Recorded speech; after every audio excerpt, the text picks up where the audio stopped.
This is Access LaPorte County, Channel 97. Coming up next is the July 26th meeting of the LaPorte County Convention and Visitors Bureau Board of Managers. You can find more information for this meeting at www.accesslaportecounty.org. 2022 board meeting for the LaPorte County Convention and Visitors Bureau. I'll ask for the roll call, please. Laura's not here. Amy, could you do that, please? Yes. Sorry. Becky Greenwell. Here. Pat Harris. Here. Erin Myers. Here. Leanne Jones. Martha King. Here. Patty Kennedy. Here. Laura Prince. Mike Sykes.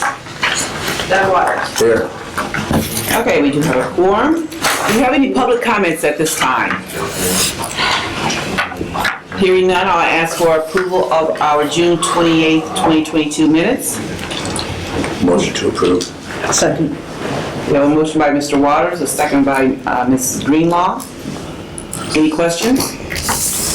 Those are... Hey, Amy's gonna call for you. Okay, we'll do a roll call vote. Pat Harris. Yes. Erin Myers. Yes. Leanne Jones. Martha King. Yes. Adam Kennedy. Yes. Doug Waters. Yes. And Becky Green, aye. Becky's here too. Oh, Becky, I'm sorry. That's okay. I gotta get used to starting in a different spot than a different spot.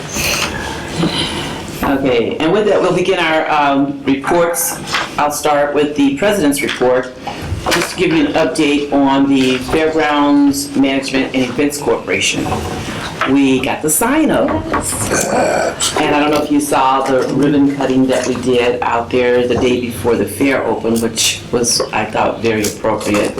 And we had a nice turnout for that. Some of the officials took a tour of the fairgrounds to see some of the improvements that have been made. I don't know if you had a chance to go out to the fair, but if you did, you probably noticed some of the good work that has been done. And we're finally in a position that you can see some of the stuff that we're doing. Initially, it was all behind the scenes stuff, the underground plumbing and piping and the electrical, so you didn't really see anything, but now you're seeing like the bleachers and the roads and so forth that are being upgraded, the paint of the buildings. So it's starting to look really nice out there, and we're really proud of it. So just happy that we got the sign up. And again, thank you to Horizon Bank for being a supporter of that sign and a sponsor. And they have their name nicely displayed, or their logo nicely displayed on that sign, and it'll be there for a while. So we're very happy with that. Treasurer's report. Okay, for June 2022, total accounts payable, $47,309.51. Total payroll, $64,102.39, for a grand total of $111,411.90. And I have the financial statements, the profit and loss, budget performance, the June account reconciliations, and the corresponding claim sheets for your review. Okay. I need a motion for approval. Motion to approve. Second. We have a motion by Mr. Waters, a second by Ms. King, and if there are no questions or comments, we'll proceed with our roll call vote. Erin Myers. Aye. Leanne Jones. Martha King. Aye. Adam Kennedy. Aye. Doug Waters. Aye. Becky Greenwell. Aye. Pat Harris. Aye. Okay, thank you for that. And we look to be in a good position here, so we're moving right into our executive director's report. Great, thanks, Pat. Oh, just like CEO. I'm sorry. Right. Hi, thank you. Thank you. We gotta change that on the agenda so that I don't read it the wrong way. Everybody, please keep in mind, think about Gail a little bit. She's going through some health issues right now, not with us today, but hopefully everything will go well. So please keep thinking about Gail. So I want to just make, Pat didn't give herself enough credit, I know she would, on them pushing for that sign to get through at the fairground. That was a big deal. And it wouldn't have happened without your persistence. I was watching from a distance how that was coming along, and that was great. That was a big deal. And that's a big step for us, I think, moving in the right direction on that fairground. Thank you. Thank you, Jay. Yeah. So, yeah, not a lot today because we're just honestly, as you know, swamped. It's that time of year. We got a couple of our biggest events that we have right here back to back. We're going into Lake Fest and of course the boat race. And we just came off a huge 5-day event at Blue Chip, one of our bigger events there. And we had several staff. Linda will update you, a couple staff, her and Amy, on the road doing some updates with our accreditation and with with our international group actually. So she'll update you on that. So the group at Blue Chip went great. I can tell you all the Blue Chip's going through some interesting times right now. Their labor contract is expired, and there's a lot of anxiety going on right now. They've set some strike dates, they've pulled them out. There may be some issues during the boat race, okay, just letting everybody know. We just got, and it's all public now because it's reached that point, so we can talk about it. But they set a strike date right ahead of this event we had this last week, and then they pulled it out, I think, again, to try to achieve more notoriety by doing it during the boat race. And they did have informational picketing going on while we were there this last week. And it's really their issue, but the reason I mentioned that even is it's starting to affect their staffing. They just can't. Saturday night, Angie literally had to work a bartending job. I mean, literally, to keep them going. I mean, I almost volunteered to help, but we thought there would be some of the folks that were with me to help. We felt so bad, but it was good. That was not going to work. Somebody from the outside helping, that wasn't going to work. So, but it was very interesting to see that unfold. And looking at our numbers from Blue Chip, they're struggling with getting help, and it's starting to show in the innkeepers and the gaming side of both. So it's just one of those things. Hopefully they can pick that up on the get through this labor contract and get it nailed down and pick that up. But they've got plans in place and they're working hard. So we had our big event and there was no disruptions there. Hopefully there won't be any during the boat race. Like you all know, we did luckily move one of our big events during the boat race out of Blue Chip on Friday night for no coincidence. There was no coincidence there. We moved it for another reason. And so we're not depending upon them for a whole lot during the boat race. So if there is any disruption, it really won't affect us in a large way. Other than the race teams are really struggling getting rooms right now. Rick's having a heck of a time about juggling that because of the help situation on top of the labor contract. They're not taking any new reservations. So it's an interesting time there. Far as the race goes, I mean, Katie and Rick can give you an update on that, but we've reached the highest level we've ever with regards to sponsorships. Amazing year for that. That's just really good. And that tells us the success of this race has finally got to where folks are asking us to be part of that brand and get their name out there. So that's really great. We're real happy. You get more sponsors, it brings more headaches. Then you got to collect money and you got deliverables you got to give them, and it's all part of the deal. But Katie's earning her stripes this year on that, and we're real happy with where that's going. And then Rick's got us at a really good spot with the number of race teams. He and Katie, work closely with them all year long. We're going to have the highest number probably ever. And I don't know if you noticed the signage all taking up the whole lobby out there and everything. We're redoing the whole the way traffic flow and everything so we can accommodate the extra crowd, which is, and we're hoping that's going to work. It's going to work. It's just a matter of the perspective of who gets in first. And the key's going to be using the shuttle. Okay, that's going to be the key. Anybody you talk to, please, urge them to use that free shuttle. Even though we've added parking and VIP parking and everything, the key is going to be getting folks on that free shuttle and just shuttle, and that'll open things up if folks will do that. So I'm going to kind of just stop there unless anybody's got any questions. Rick, did you have anything you need to add, or Katie, on any of those two? Well, I think you said it perfect about Katie. You know, it's kind of one of those we hoped for, but be careful what you ask for, because when people come to us start to want to do sponsorships, They want stuff. Katie's been overwhelmed. She's been great doing it. I'm glad I'm not in your position when it comes to the sponsorship stuff. But no, we have a race before that even. I mean, we've got one coming up this weekend at the Lake Fest, and we're expecting 60 jet skis to show up there, which presents its own problem. It won't be the exact same people that we've had in Michigan City, so we probably won't have all those big semis and stuff like that, which is good because they won't be able to get up on the hill anyway, right? But Michelle assures me we're going to have probably 50, 60 of those teams. But getting onto the big race, yeah, we're going to do our best that we can to monitor those guys. Smitty and I are staying in touch every day, as you probably see by the emails going out. They're excited to get here. They're right now on their way to St. Clair. We forget that. There's actually a race in St. Clair this weekend that has all those guys going up there.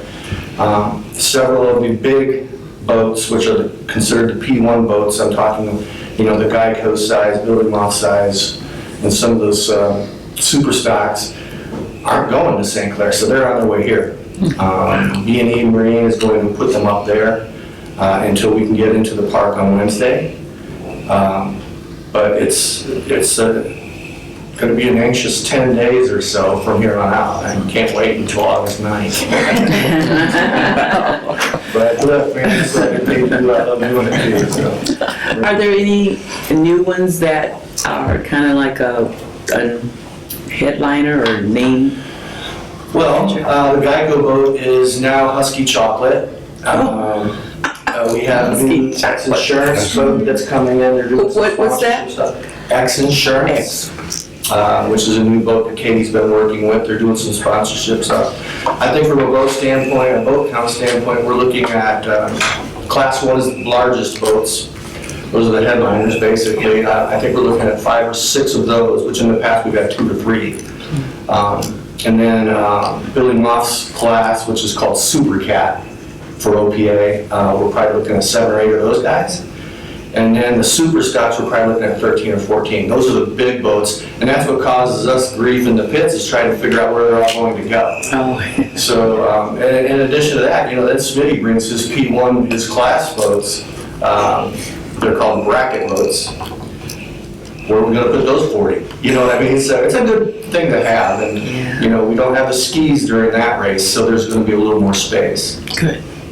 Now that you mentioned new, I do think, Pat, the one new is the international teams. Yeah. They'll all be here this year. They have not been here because of COVID. Really? Yes. Yeah, there's a few more coming. Yeah, they had. How many? I think, well, those are going to be the Class 1, and we're going to get Trinidad again. We're going to probably get AAA, or Triple Two. Linda loves Triple Two. Yes. And I'm not if Victory is going to make it from Dubai or not. That's kind of up in the air right now. Gotcha. Good. Yeah. Okay, so Katie, anything on the sponsorships? You good? Yeah, I'm good, I don't really have much to add. Okay. We've got a couple more this past week, so we're trying to adjust and kind of hit our print deadline, so we're just kind of moving with it, and I think it's getting close to almost 100,000 now, so. Yeah. I'd like to commend you, Katie, for doing such a great job with the sponsorships. I know when this Thank you. adventure first started, there was a struggle and a challenge to the board because of the cost associated with it. And one of the things I always remember Mike Riley being our treasurer. I remember him saying, it's gotta make Pain in the sense. neck. It's got a pain in the neck, okay? He's not our treasurer. He was always saying, you know, it's gotta make sense, it's gotta make money, you know, and so now I wanna make sure, I hope he's looking at this, because now we're in a position to actually be in good, I'll say, financial position with this whole race. So thank you for doing those sponsorships and paying attention and staying on top of things. Oh, thank you, and I'd love to take all of the credit for it, but honestly, so many people have reached out to me wanting to participate, or how can they get involved in the event. A lot of them have come to me, and I was just busy trying to make sure everybody gets all their deliverables. Thank you very much. Just, yeah. Before we move on, can you explain where the shuttle, because you said that that's an important part of the parking, where can folks? Yeah, thank you. We probably should do that, especially since it's gonna be, this meeting will be, you know, rebroadcast out there, yeah. So Ames Field is the main location, lots of parking there. This year, we have actually, gotten some extra parking spaces at the old St. Anthony Hospital, 8th and Wabash, I believe it is. There'll be signage up there too, but the old St. Anthony Hospital. That's not 8. That's Wabash and what is that? Homer. Yeah. Homer Street, Yeah, it's 1501 South Wabash. 15, okay, yeah, I knew it was Wabash. Yes. Yeah, I think everybody, so there'll be signage there too coming out, so those two locations, but yep, that's good point. And you mentioned Mike Riley, you know, he was a typical banker, you know, at the time. Now he's now in his new role, sorry, man. He understands. You're not like that. He understands a little bit better now that he's in our business, but yeah, he was on top of that, wasn't he? Yeah, that's just the best way to put that. So is there one shuttle going from those parking lots? It's constant. It's gone. Yeah, it goes, we rent, we sign a contract with Royal Excursion, and I think there's like 4 or 5 buses that just go constant. Yes, a couple different size, It'll be Sunday. Saturday. Saturday and Sunday. too. Sunday will have more. Yeah, Sunday's more, yes. Oh. Yeah, because of that, but both days, yes. And then I'll be sure before each of you leave, we do have the brochures up front, and that has everything that's going on boat race week, but it also has a page with the shuttle schedule so that you'll be able to see. But like Jack said, Saturday, Sunday, continuous, and it takes you into the park, so it avoids, you know, the parking lot and all of that, where you can just get out and walk over to the tent. Parking lot? They're going to be using everything. Yeah. And we're actually gonna pick up with golf carts. Yes. Where they drop everybody off, so they won't even have to walk that last leg either. We've got enough carts this year to be able to do that. So that'll be helpful. So Linda, I got you scheduled, I've only got one more update under mine, and that would be Brett. And then we can move into yours. So, Brett, you got a LaPorte update, please? Good timing. Yes, as we touched base a little while ago, Lake Fest is occurring this weekend, July 29th to the 31st. We're going to start out the festivities, I believe, with the VIP welcome party for the jet ski racers on Friday night at 6 o'clock at Cummins Lodge, hosted by the CUB and Jack and crew. And then at 7 o'clock that evening, we have a country artist, Clayton Anderson, that will be the concert at Stone Lake Beach. At the same time, well, not the same time, at 7:30 over at Fox Park Amphitheater, we have a comedian, Nick Hoff, will be the main comedian at doing something a little different over at Fox Park at 7:30. And with Brent Terhune being the headliner for the comedy show at Fox Park. And then on Saturday, we have jet ski races at Stone Lake Beach. From 10 a.m. to roughly 4 p.m. Let's see, we have a kids zone occurring at Unity Park. We have the Collective doing their artisan market at Fox Park from 10 to 4, or no, 9 to 4, I believe.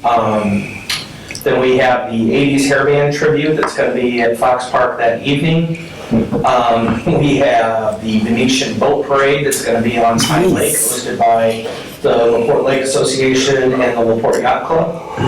Let's see, I'm gonna miss a few things here. The Kiwanis Club is doing a run that morning at 9 o'clock at Fox Park, or 8, I believe it's 8 a.m. Let's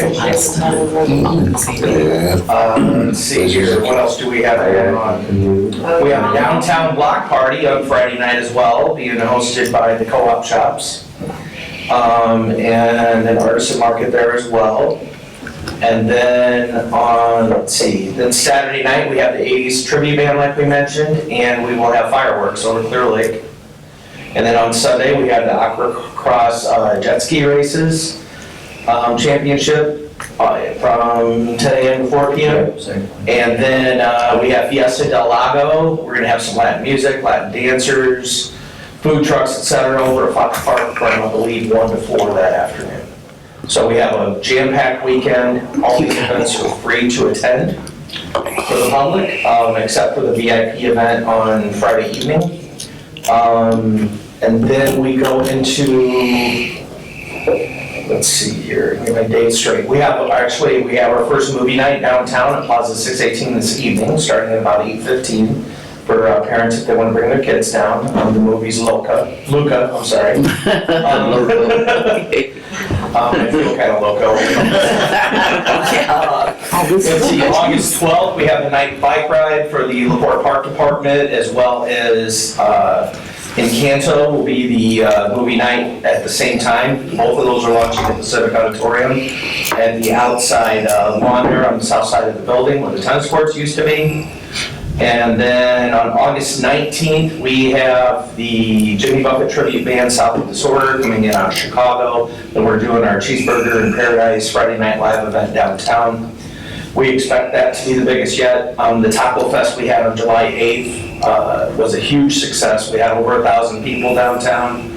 From the waits for the taco trucks, we bumped up our food vendors to like 10 or 11 for this event for the Cheeseburger in Paradise to try to get the lines down. We're going to close both parking lots and Monroe Street, expecting over 2,000 people for that, and I think that's going to be a huge hit.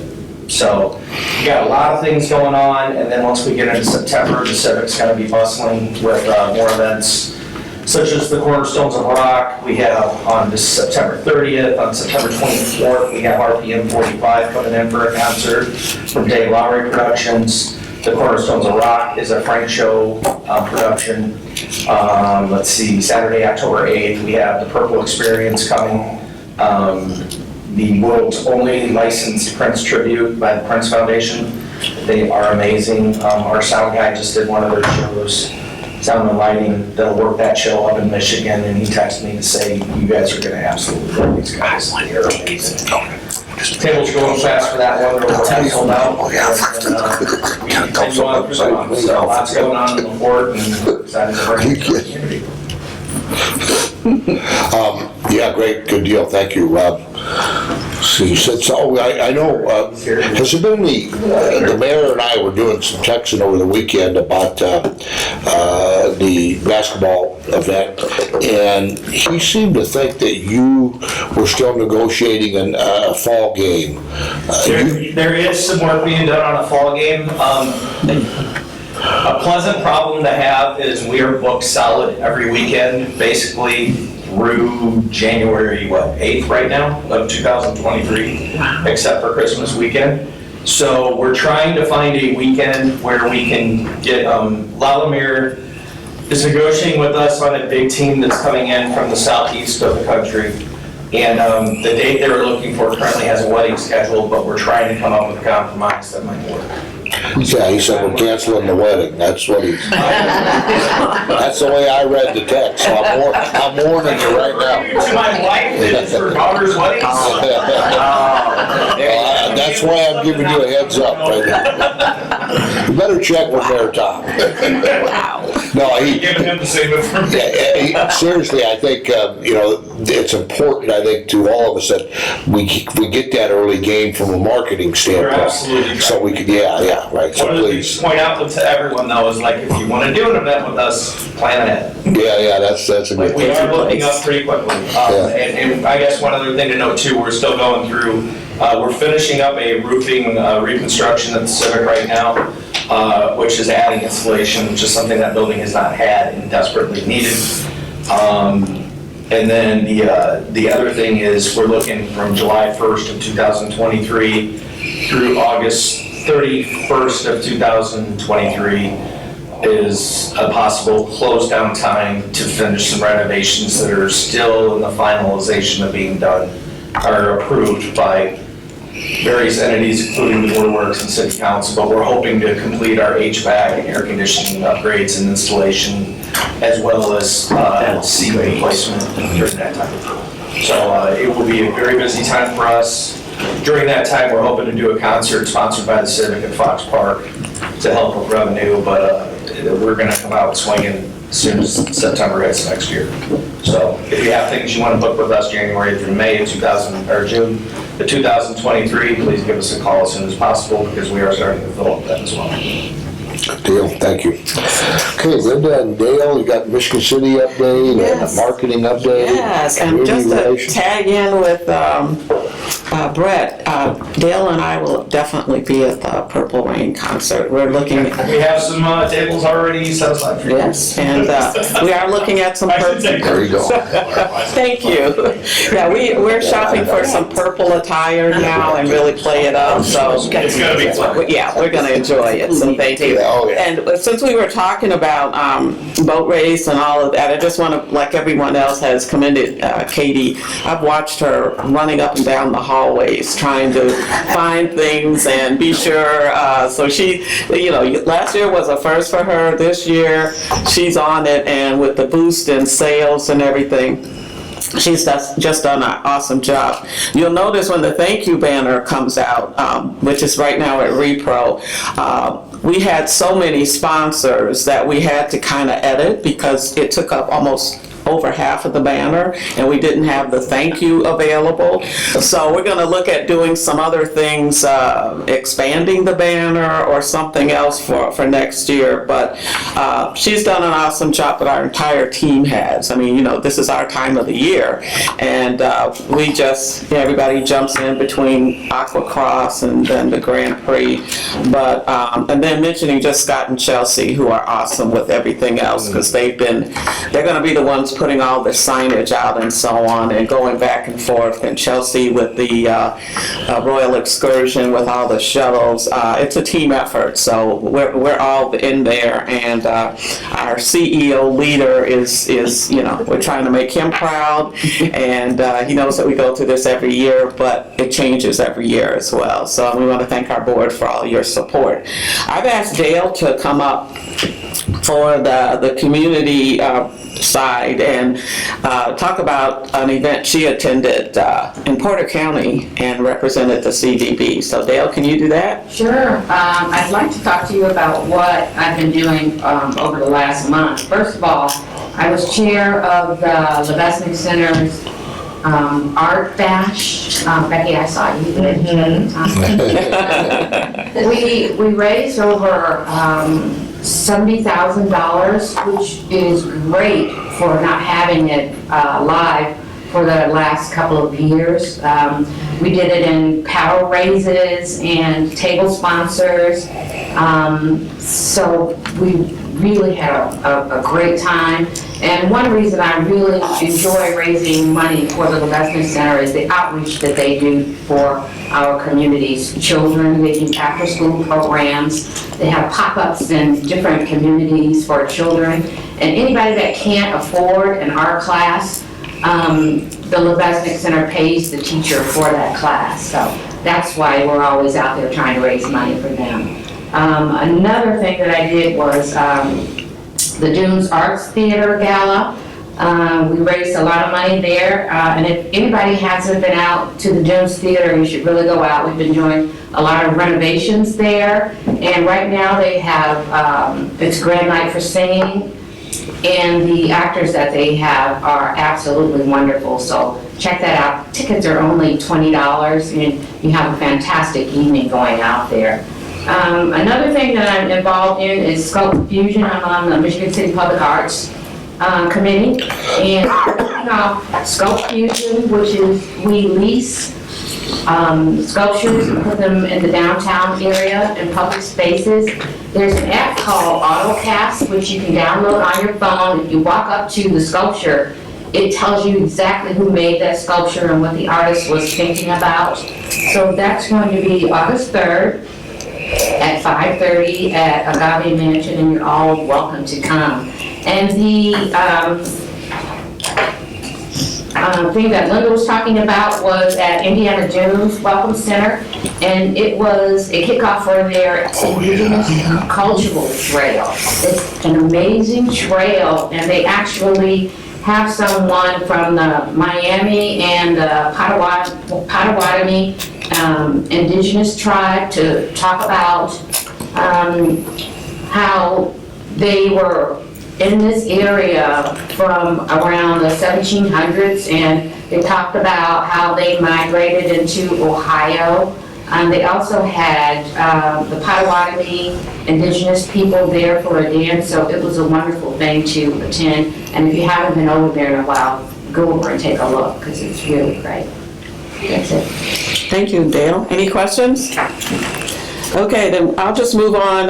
One of the things I'm sure, well, no one has questioned yet, our 2021 community report, we are still working on it in between everything that's been going on. We wanted to make it look good and not rush, so by our August board meeting, we'll have a final copy of that for all of you to take a look at. As Jack had mentioned, Amy and I last week were in Toronto, Canada for Destinations International annual conference. This year they had 1,300 attendees, 600 new attendees, and 19 countries represented. So it was very well attended. Amy also was able to take another class in her CDME program. And once again, a lot going on in the industry. We had representatives not just from our CVB, ITA, as well as NITDC. So a lot of our northern, well, let's say the state of Indiana was well represented at the conference. And the BMAP that Gail is working on, she's been having some problems getting someone to reach out to her, so I was able to talk to, Don Anderson, we all know him, and he's still very involved with DI, so he's working on getting a contact. A lot of the people that work for DI are part-time, and they're not, the response isn't as quick as it should be. And then Amy, I'll have her just mention a couple things as well. I don't want to leave you out, but it was really nice. It was about, 20-minute walk from our hotel to the conference center in 100-degree heat. It was very hot there. But there was a lot going on. It's a great city. I'd love to go back and have some time, but just with the turnout of the conference, it shows you the interest that people all over the world have. And when you look at the number of internationals, other countries that were represented, it's strong. And this, since we've been on board, is our second time going out of country, which is an experience in itself with COVID and all. But Amy, anything you want to add in there? Well, my CDME class was on economic development, and I took probably about this, like a whole booklet full of notes, so I've got to go back and review all of those. But definitely talked a lot about workforce development and talent attraction, and just to your point earlier about blue chip, and just a lot of the things that we hear from the hotels is still staffing issues. And so I made a lot of notes about those. So I'm hoping to go back and maybe give some real world advice to some of them, some things that they had. So gonna do that. And then also I met Melissa from Team Indiana, and I was really excited about that because they're going to have some sports grants available in Indiana. Well, the money hasn't been funded yet, but the grant's in place, if that makes any sense. So they're expecting to get 5 million, they're saying 30% of that have to be spent outside of Indianapolis.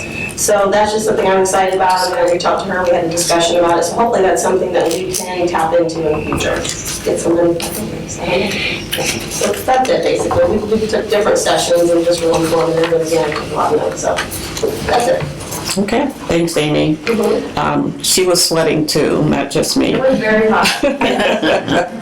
Everybody's sweating. Yeah, exactly. The other thing, last Thursday, EDCMC hosted their silver anniversary at Blue Chip. I'm gonna pass around the brochure from the night. There were numerous awards, oversold, and as you were mentioning, Angie and so on, actually she was going around pouring water for everyone. So everybody just jumps in and does what they do. Like I said, a lot of awards, great compliments to those long-term and so on, but because it's the silver anniversary, 25 years, the board, Clarence, and everyone in attendance had a really great time because of the fact that's a lot of years, and you watch how things have grown. We had Commissioner Matias speak, and Tony Rodriguez, who is the county's EDC, part of the county's EDC group, but it was a very well attended, everybody who should have been there was there type event and so on. So kudos again for the event and all the work that went into it with Clarence and his team. I just want to make a comment on that. Having Sheila speak was very appropriate because she was the mayor at the time, and EDC was part of the chamber, and I was on the chamber board. And it was that period of time where she had the vision to bring the EDC under its own operation and as part of city. So there was some negotiating and stuff going back and forth, but she was the one that made EDC its separate entity. So it was very appropriate to have her. Oh, absolutely, Yeah. absolutely. Moving on, I think I've mentioned to you at the last meeting, Visit Indiana has hired a media group to come and do a tour in Michigan City, actually August 8th and 9th, right after the boat race. So my pal Dale Cooper and I have put our heads together. Rooms accommodated by Blue Chip for us, and they had picked several locations. They had been here in May and picked several locations in Michigan City that they wanted to come. We've got big publications, House and Gardens, National Geographic, probably 6 more, so we have 8 writers that will be coming in. Dale and I have secured, I should say Dale, they wanted the Olyte House Museum, the Pier, Lebesnick Center for the Arts, Shady Creek Winery, Friendship Botanic Gardens, and we're gonna eat at Shoreline Brewery, trying to do a sunset cruise on the Amita 2, and if time left over, once we come back, I've talked to Julie at Sunset Grill to just go up top on Tuesdays. They have music, and just to show off Sunset Grill. So that's up and coming, but everything's falling in place.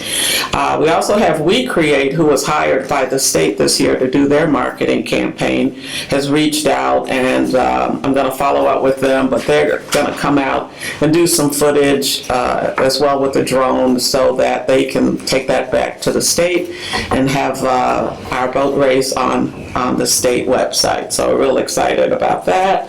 And then you saw the pretty shirts that are outside Cheryl Sykes, Logo Me Plus, and she'll be at I guess she'll be at Lake Fest, and she'll be selling those there, and then also selling at our boat race for the Great Lakes Grand Prix. So there's, like I said, a lot going on, and we're just excited now that when we get there, we plan, but we're here. And after Lake Fest this coming weekend, we get ready for our big race. I'll be sure each of you get the brochures so that you know what's going on. We've had a lot of advertising. The other thing I want to mention is Great News Life I mentioned earlier in the year, we signed a contract, a 6-month contract with them. So Thursday, for the LaPorte County Life and the Northwest Indiana Life, they covered the LaPorte County Historical Society with their show, auto show, the other weekend. Amy and I read the information that they're putting out, and it's awesome. So that's our highlight for LaPorte County, is the LaPorte County Historical Society Museum, and they'll also be doing some coverage. So far with that contract, it's worked out really well. So we've done Shady Creek, obviously the Historic Society, Friendship, Botanic Gardens. So it just highlights, especially in those corners that Northwest Indiana, that people sometimes don't really know what we have. We've had a chance to shoot that out and just give more detail and entice people to come to LaPorte County. So that's all I have, Pat. Great stuff. great. Wow, Yeah, thank great. you so much. Yeah. So lastly, Pat, you'll be happy to note that our toll road contract is up, and that's not the happy part. The happy part is that Mayor Dermody has agreed to head up our bargaining committee as we meet with the toll road. He and Shaw Friedman chair our advisory council, and those two are going to head up our bargaining committee. We've got our first negotiation set to get back on the toll road, which is great. We're excited about the discussions to get back. That's a big deal for LaPorte County, of course, because we run that out of here, as you all know.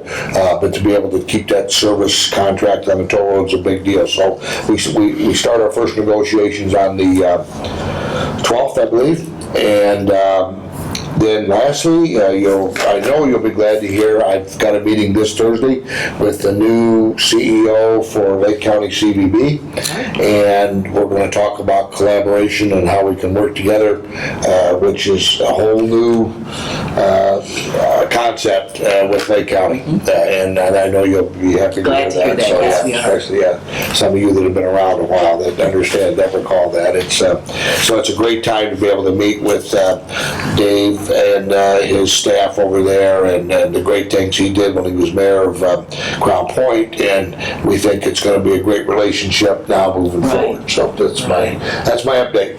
Great, thank you. I'm going to, just under FMEC, I'm also just wanting everybody to know that we're going to start now the process for hiring the business manager that, Susie Carpenter, because of her husband's job and so forth, had to leave our organization. And we've been able to muddle our way through it. So we're going to be starting that process up again. If you know someone that, I can just call me. I can give you the job description that Susie had. But we are going to be starting that process pretty soon. The FMEC board did not meet in July, but August will pick right up.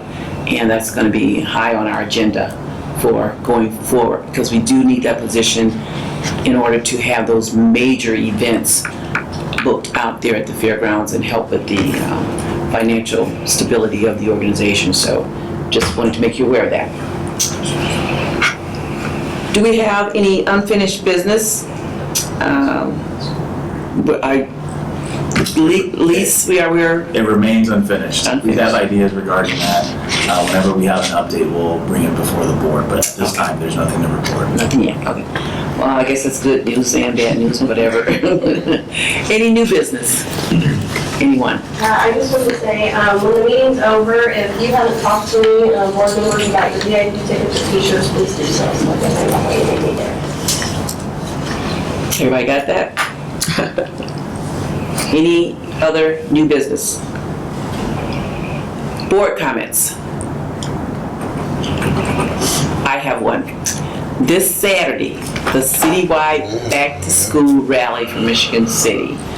We're anticipating this is going to be a big one. So I just want to encourage you all, if you're not participating in some sort of way, at least come out. It's really amazing. We're going to have a carnival theme this year, so it's going to be very festive looking. We have the social service agencies are going to kind of decorate their booths and kind of make it look like a carnival or is going on out there. We have balloon artists, character caricaturists out there. We have a DJ, we're gonna have a dunk tank. Actually, the principals of the schools are gonna be dunked. The kids get to dunk the principals. Go Field, right? Gill Field, Yep. yes. We'll have our races and little competitions with the different age groups. The best one is the tricycle race with the pre-K and K. That should be cute. That's a fun one. Then the hula hoop contest, of course, is always good too, to see the girls doing that. So, and then we have some relay races and so. But it's just a festive thing. It's kind of an event to get the youth, the students excited about going back to school. We're going to give out those backpacks and we have food for them also. But it's just a festive time for them to be out there and be doing other things and having fun together. So the DJ will be playing music. There's a little dance thing they have going. Oh, the Soul Steppers are going to be there too. They're going to do an exhibition dance for us. And it's just a great time. So you're looking at about 2,000 people out on that field. Good. Anyone else? Well, we have an exciting month ahead of us here, an exciting time. As Linda said, this is our time right here where we really shine for the community, and it's done for the community. And when I say community, I mean LaPorte County. This boat race is an event that the entire county should be very, very proud of. When you're talking international boat racers coming to this community, that's major. So enjoy it. Make sure you get tickets to all the events and just have a great time. And I hope to see all of you at one place or another during the next week and a half. With that, I'm going to adjourn the meeting. Our next meeting is August 23rd, 2022. And if I don't see you before then, I'll see you then. Thank you. Just shut off.